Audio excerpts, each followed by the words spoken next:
Olá, alunos de Neuro. Quem fala é o professor Luiz Fernando. Vamos para a nossa primeira aula, né? Aula de vídeo. Uma experiência nova para mim e com certeza para vocês também. Então, assim, hoje a nossa aula a gente vai falar sobre... Vamos iniciar as doenças demenciais neurodegenerativas, tá? Vamos conversar um pouquinho sobre elas. Depois a gente vai entrar na postura do psicólogo. O que fazer quanto a essas doenças, né? Como agir. A aula de hoje é mais descritiva, na próxima a gente vai conversar um pouquinho sobre as práticas, né? Como trabalhar isso com o paciente. Bom, a gente vai iniciar hoje falando sobre a doença de Alzheimer, tá?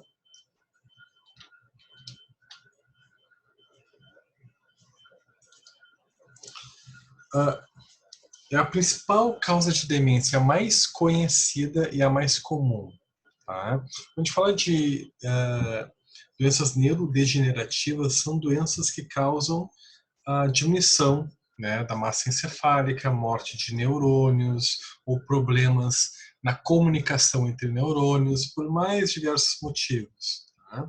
E quando a gente está falando do Alzheimer, a gente está falando de uma doença que tem o que a gente chama de início insidioso, tá? Ou subagudo. O que é isso?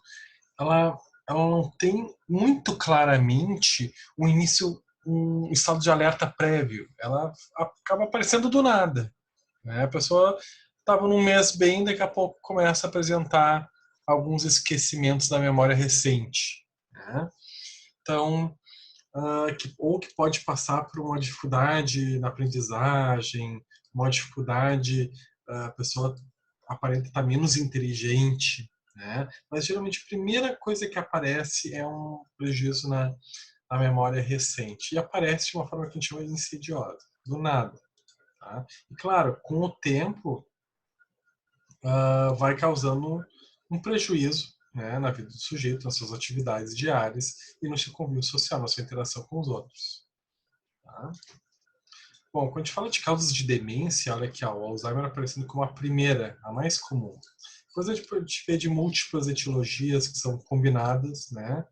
Geralmente, também tem as demências vasculares, que são prejuízos cognitivos causados por rompimentos de vasos sanguíneos, né? Como AVC hemorrágico, que, claro, pode causar, além da morte, a,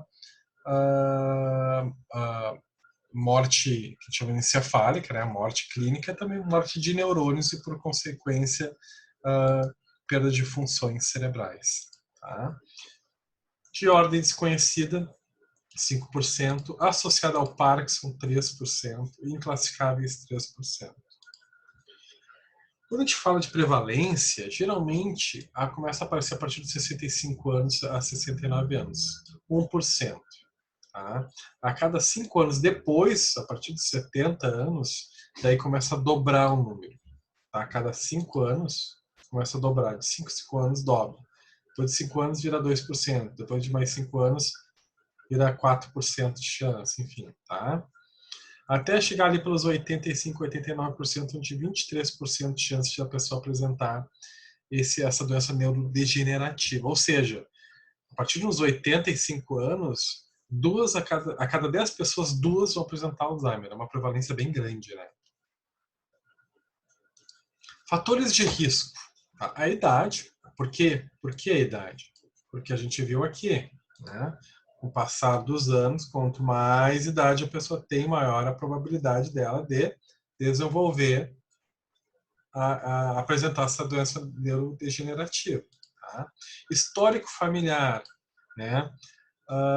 Tem, não é incomum, apesar da origem, né, os fatores preditivos serem difíceis de a gente entender ainda hoje, tem pessoas que não é incomum a gente perceber que pacientes que têm Alzheimer também têm familiares com essa doença neurodegenerativa. Então, já como é comum encontrar na mesma família, a gente entende que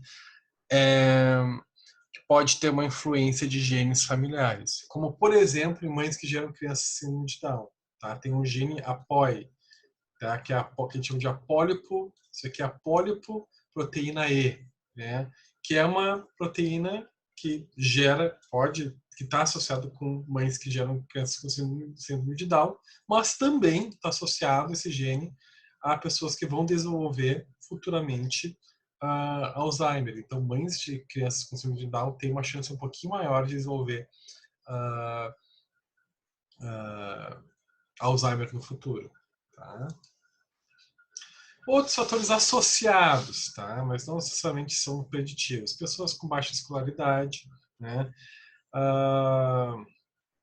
Pessoas já com outros problemas cerebrais, né? Com lesões cerebrais, ou que já tiveram isquemias, AVCs, né? Isquêmicos, hemorrágicos, pessoas assim, costumam também, a gente vê no histórico de pessoas com Alzheimer terem tido injúrias cerebrais. Mas diria que são ligações leves, assim, ainda muito pouco comprovadas.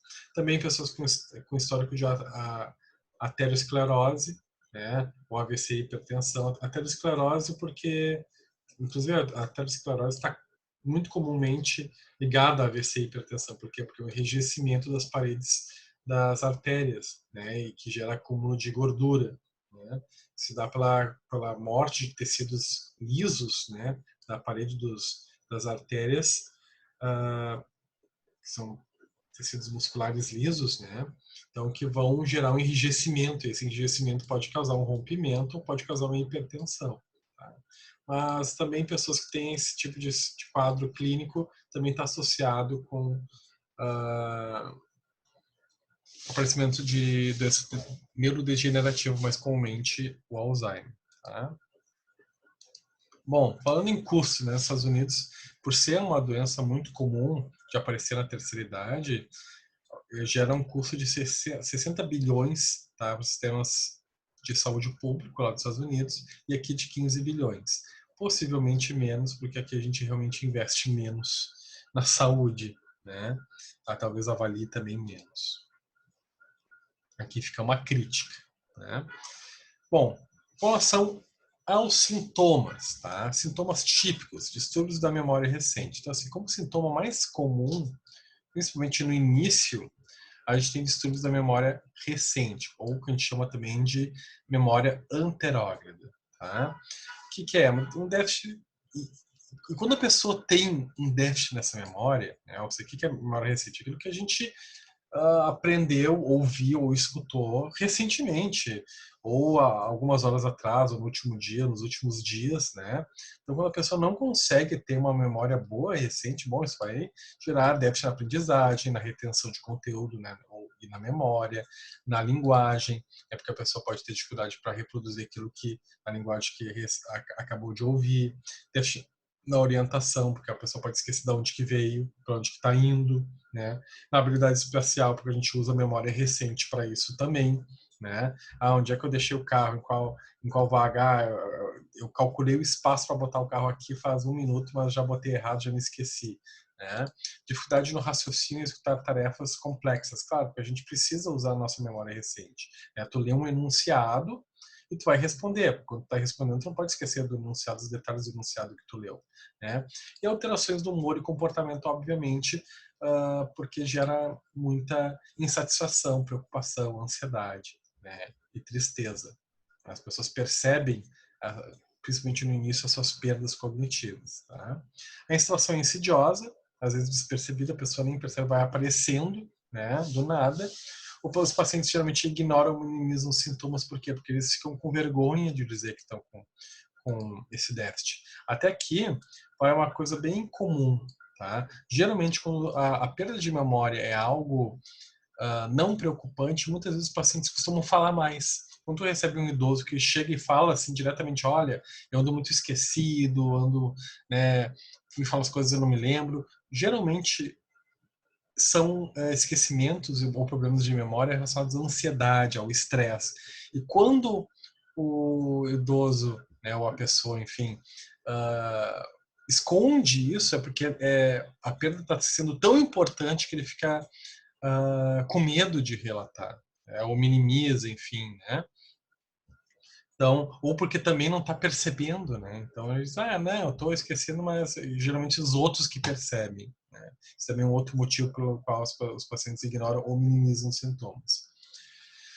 Nos Estados Unidos, 1 a 3 anos até buscar atendimento. Então, nos Estados Unidos, pessoas que começam a apresentar essas alterações na memória recente levam de 1 a 3 anos até buscar o atendimento, né? Que é muito tempo. Se a gente for pensar que, no máximo, ali é uma pessoa que começou a apresentar os sintomas do Alzheimer, vai viver, né, de 9 a 12 anos, né? E que o processo intermediário é de 6 anos, aproximadamente, até 6 anos de idade, né? Os sintomas médios, né, vão apresentar depois de 6 anos, né, apresentando sintomas clínicos iniciais, após, né, a apresentação. Então, demorar de 1 a 3 anos é muito tempo, né, que a pessoa perdeu, né? Então, a pessoa espera muito tempo esses déficits ficarem muito mais insidiosos, né, muito mais graves, até buscar ajuda, né? Então, geralmente, de 1 a 3 anos leva o tempo que espera para buscar o atendimento. Depois de 6 anos, desde que apresentou, então assim, a pessoa apresentou esses sintomas de memória recente lá no início. Depois só de 6 anos, a pessoa já está no meio do seu ciclo, já está apresentando sintomas moderados, né? E depois de 9 a 12 anos já está na fase 3, que a gente chama, estágio 3, onde a pessoa já está com perdas muito importantes, né? E já próximo do óbito, tá? Então, que coisa, né? Esse aqui é um quadro que a gente tem que mudar. Aí no Brasil é muito parecido, geralmente de 1 a 3 anos que a pessoa espera para buscar auxílio, né? Então, como a gente não trabalha com a cura, que ainda não tem, mas a gente pode diminuir a curva, né, do Alzheimer, né? Diminuir a rapidez com que ela se instala, né? E diminuir a curva das perdas cognitivas. E para isso, quanto antes a pessoa buscar ajuda, melhor. Bom, então a fase pré-sintomática, né? A gente tem pessoas, geralmente, na maioria das vezes a pessoa tem familiar autossômico, ou seja, tem genes, né, na família que contribuem. A gente não sabe identificar bem quais são esses genes, tá? Mas existe uma hereditariedade. Então, pessoas que têm na família casos de Alzheimer têm uma probabilidade maior ou risco maior de desenvolver essa doença no futuro. Bom, então existe uma fase que é pré-sintomática, onde a gente só sabe que existia essa predisposição que não foi avaliada antes, porque não tem como avaliar. Depois o sujeito começa a apresentar um leve déficit cognitivo, com queixas, né, ou omissão de queixas relacionadas à memória, de curto prazo, memória recente, né? Evidências objetivas de prejuízo da memória recente, funções diárias ou outras funções cognitivas sem alterações. Então, são pequenos prejuízos que ainda não afetam as funções diárias, né? Ou funções cognitivas mais nobres. Então, a pessoa ainda não tem perdas muito importantes. Depois vem o estágio leve, a gente chama de estágio 1, né? Já contém déficits mais claros na memória recente, ou seja, são déficits mais importantes. A mulher manda o cara, o marido, fazer compras no super, chegar lá e se esquece dos pedidos da esposa e volta de novo, né? Então, já começa também a ter prejuízo na resolução de problemas, né? Ou seja, tem que ter um outro domínio cognitivo também, não só memória. A pessoa já tem déficit para resolver um problema no seu dia a dia. Por quê? Porque já começa a ter muitos esquecimentos, né? A parte da memória já começa a estar mais comprometida, tá? Porém, o eletroencefalograma, né, a tomografia ou a ressonância ainda se apresentam normais, tá?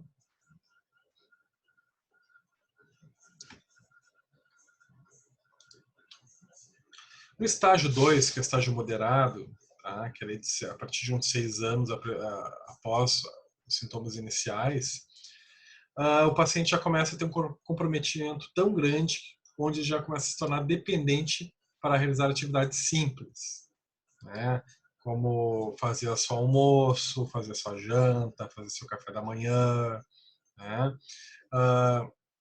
Pode apresentar, não necessariamente, mas pode já apresentar alucinações, paranoia, irritabilidade, dificuldades no sono, né? Sono fragmentado, dorme um pouquinho, acorda um pouquinho, acorda, o que prejudica ainda mais, né? O estado do Alzheimer acelera, né?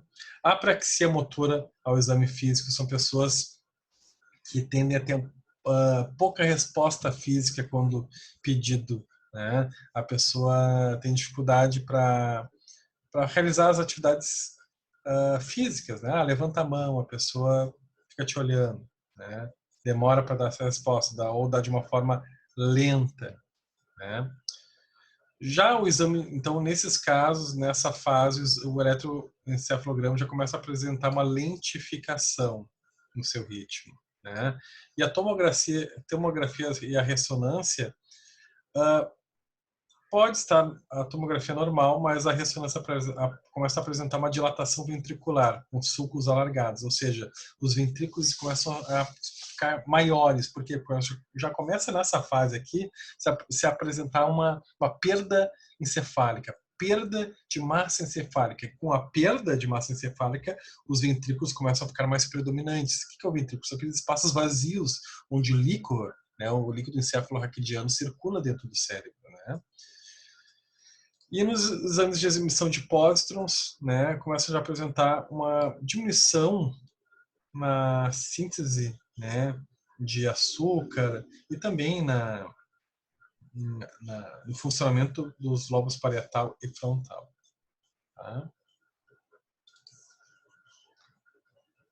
Na parte severa, que é o estágio 3, que é o último estágio, bom, daí a pessoa já está com dificuldade em falar, lembrar, né, escolher palavras, esquece das palavras que aprendeu. Então, a memória já começa a afetar a memória de longo prazo. Né?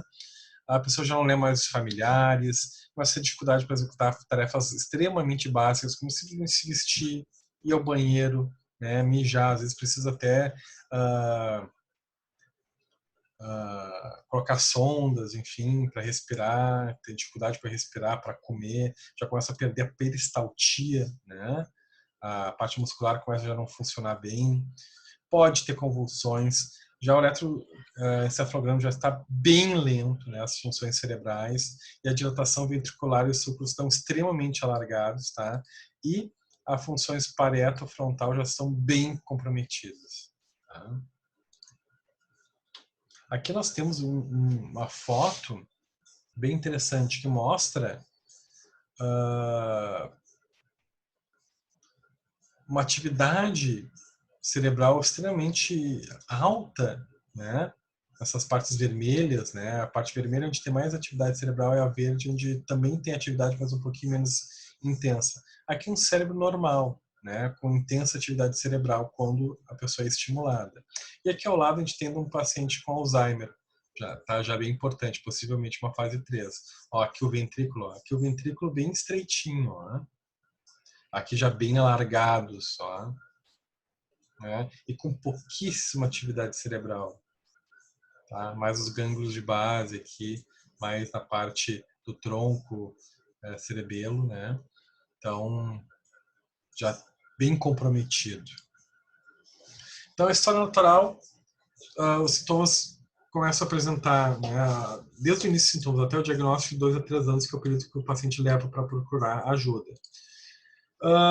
Do diagnóstico, a institucionalização ou cuidados de ficar em casa, né, onde a pessoa vai estar com um enfermeiro em casa cuidando dele, de 3 a 6 anos esse período.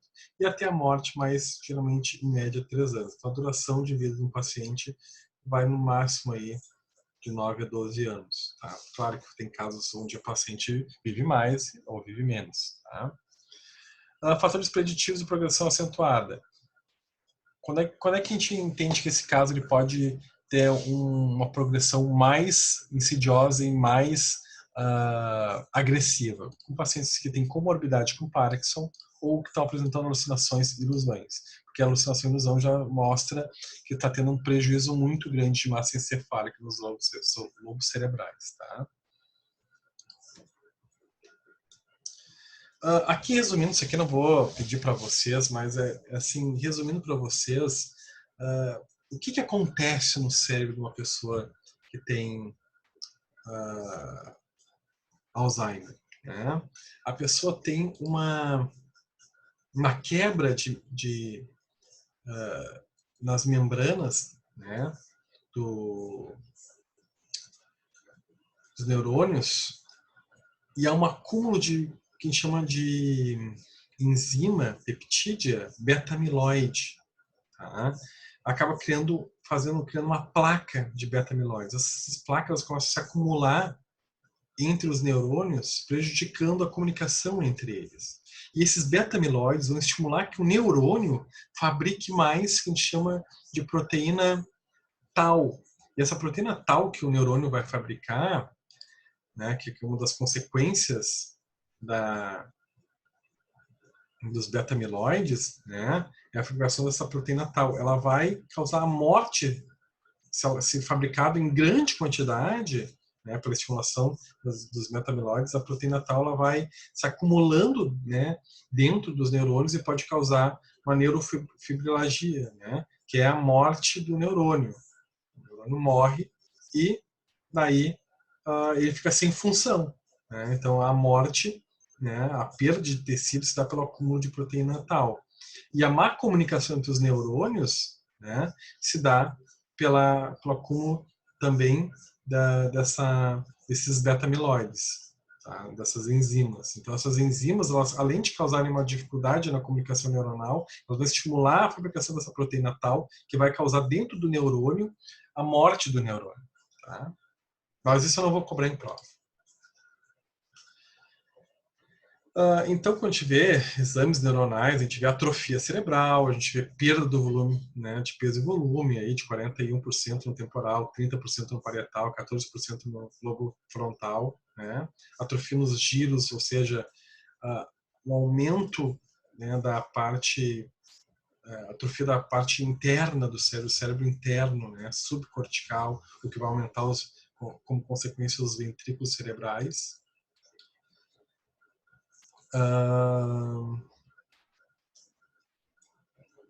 Então aqui é uma dilatação, né, do ventrículo que está relatado aqui. Essa parte vocês não precisam se preocupar também que mais um exemplo, né, da dilatação dos ventrículos, né.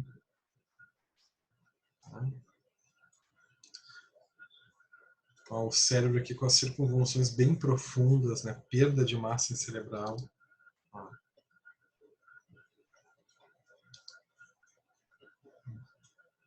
Ventrículos bem largos e perda de massa. Aqui os neurônios mortos pelo acúmulo de proteína tau. E, então, o que se deve então, a essa neuropatia? Perda neuronal devido à morte neuronal pelo excesso de proteína tau e perda sináptica por possível estimulada pela degeneração, né, devido a neuropeptídeo beta-amiloide. Então, vão formar placas que vão atrapalhar a comunicação entre neurônios e quando isso estiver atrapalhado, vai fabricar mais proteína tau, que seria bom, mas em excesso vai causar a morte do neurônio. Tá? Ok?